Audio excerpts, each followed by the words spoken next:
everyone, and welcome back to another Storytime video. And since it is now April, you know what that means? Well, you probably don't, but it's Autism Acceptance Month. And as somebody that has autism and has been diagnosed for almost 20 years now, um, I like to come on every April and use the two story time opportunities that I have for April and show my face and talk about autism for a bit. Now, I want to talk about whether I would want a cure, quote unquote cure. That the air quotes aren't working right, but a quote unquote cure um for autism. I say no. I say no. And here's why. So, um while autism comes with some good and some bad, uh whether it's the bad in terms of social interactions or the good in terms of remembering a whole bunch of details and being able to remember that stuff, um and have gifts like numbers and whatnot where I can take a whole bunch of numbers and just do whatever with them. Um, whether it's the good or the bad, uh, it's still part of my personality. And even if they made a cure at some point in my lifetime, I would refuse it because that's just part of who I am as a person. And I have heard that people are trying to, or that or some people want to come up with a cure for it because they just don't want people to have autism. And when the intent of that is just downright horrible, I just cringe so hard because it's people like that act like autism is a debilitating illness that doesn't allow you to do anything. Now, um, since I have, well, I have been able to go to college, have a great job, and basically start my career in IT. As some of you know already, I work in IT, but I've been able to start a great career with that. I have a roof over my head. I have a nice car to drive. I have a great partner, and I'm able to put food on the table and feed myself. Um, so I have had so I've been able to live a full successful life, successful according to my definition, which I'm very happy in my life. I have a lot of things going for myself, as I mentioned, but um so it makes it seem to me like those people believe that just because you have autism doesn't mean you can live a full life or anything like that. And that, quite frankly, it irritates me. It irritates me. Now, even if the intent is good, um, and they're just miswording it, uh, I still don't like it. Now, if you want to go as far as to learn more about it, because maybe you want to be able to diagnose it earlier or be able to have a more accurate diagnosis, fine, fine, do that. I don't care. Go hog wild. I don't mind because you, in my opinion, are trying to learn more about autism. Like, if you're trying to diagnose it earlier, then you're trying to find out more about it, and you're trying to improve upon the stuff that we already know. But if you're just trying to come up with a cure, a quote unquote cure for it, just want people to have it? No, dude. No, no, no. And also, there's things that we should do first as a society that would really, really benefit us a whole lot more. Like, I don't know, trying to end world hunger so that nobody has to go hungry. Or, I don't know, achieving world peace. Or, I don't know, trying to solve, you're trying to find a cure to cancer. Like, there's a lot more important things in the world that we can do besides trying to find a cure for autism. Heck, I would love to be able to find a way such that we can like heal our joints and get rid of arthritis and back pain and just get rid of pain in general. That's a whole lot more beneficial to us as a society than trying to cure people that have autism. Like, those are like three or four things that I just mentioned that are more important than trying to cure autism. I mean,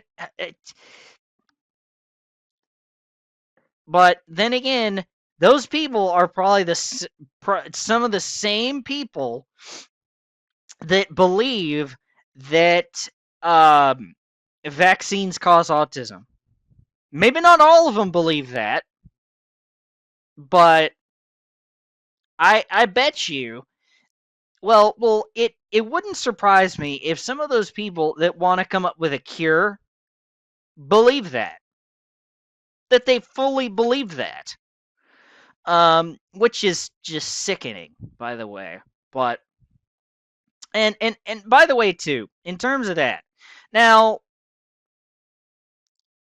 the I would refuse a cure for autism because it's just part of my personality.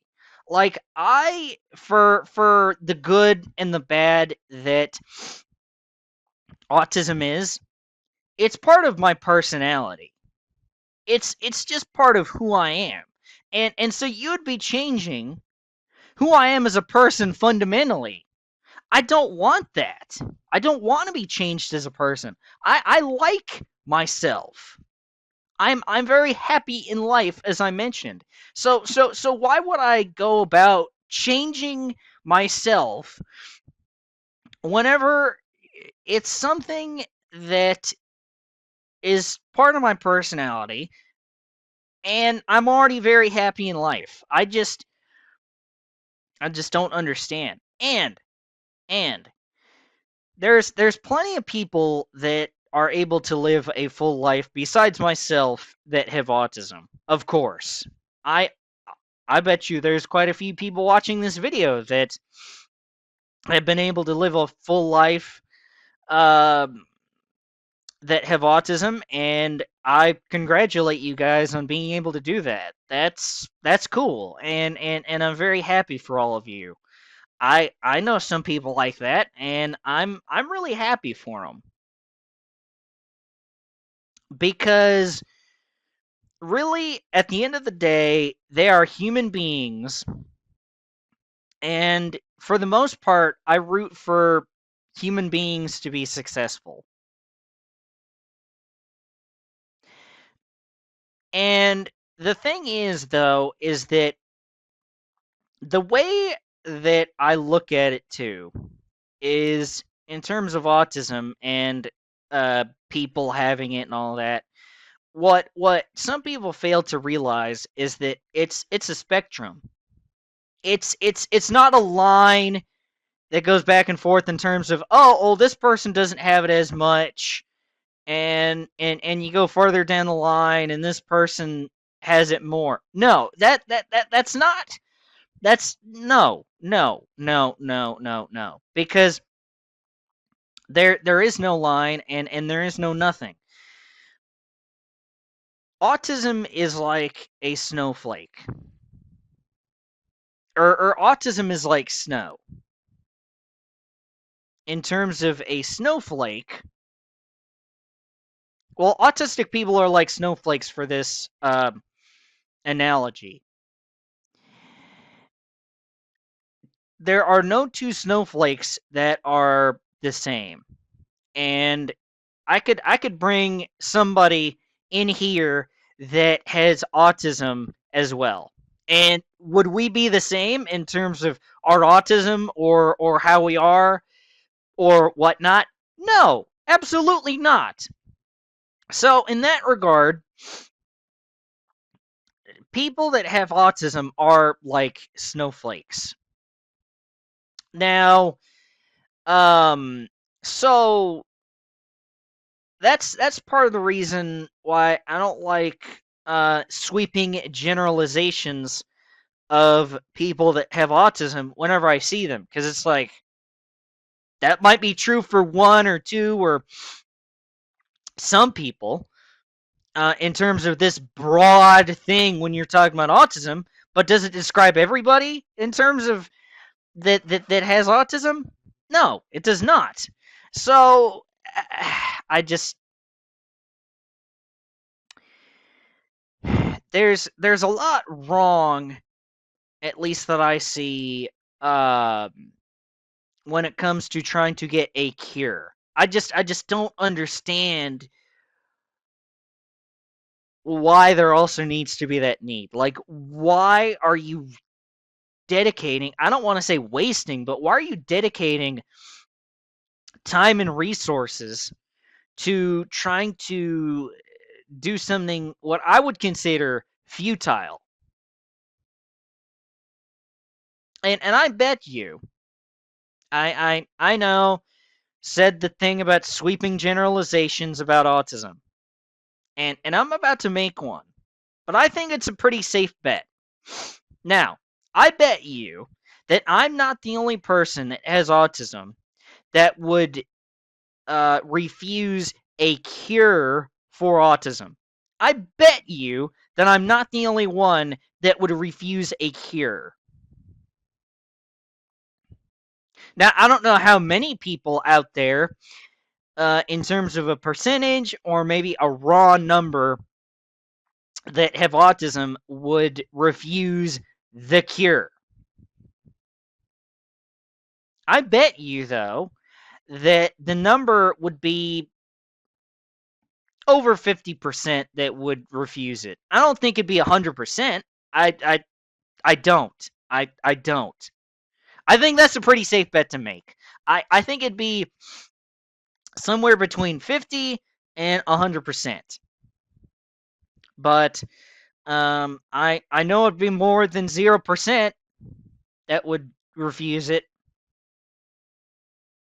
I know that myself and there are some other people out there that would refuse the cure as well. The cure. But yeah. Um okay, well that will pretty much do it for me today because I don't want to ramble any more than I already have. But yeah, I don't know what I'm going to talk about a couple weeks from now, but I will figure it out by the time I get there. And see us, guys. I do believe that that will do it for this storytime video. And until next storytime video, I will see you later. Goodbye, guys. Thank you all for watching.